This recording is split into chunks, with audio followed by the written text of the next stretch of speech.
So let's have a computer exercise this time using the same set of matrices, but for now we will be using Microsoft Excel to verify whether the following determinant computation is true or not.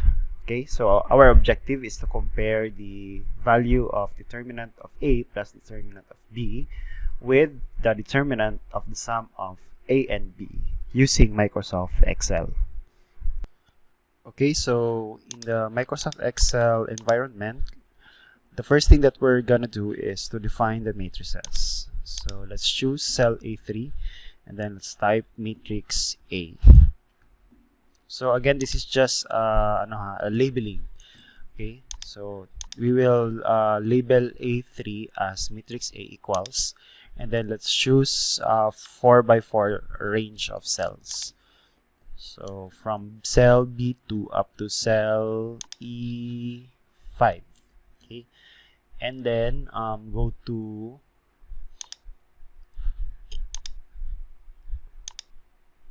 formulas and then define name. So let's call that matrix A, or pwede din ganito. Yan siya. Then select this one. Then click OK.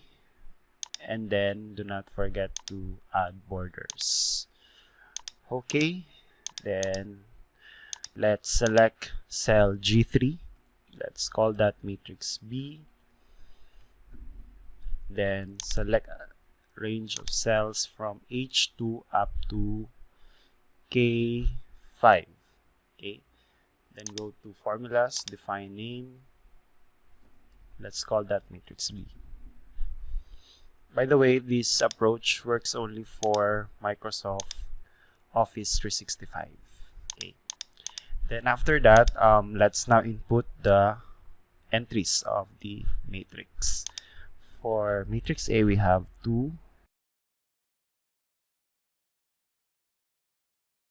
-9.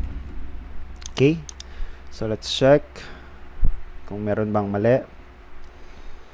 Okay, so that's okay. For matrix B, we have 1, 0, 3, 1. Okay. Then after that, let's now perform the determinant of A plus the determinant of B. So let's select cell A7. Let's call this one determinant of A plus determinant of B. Oops, then equals.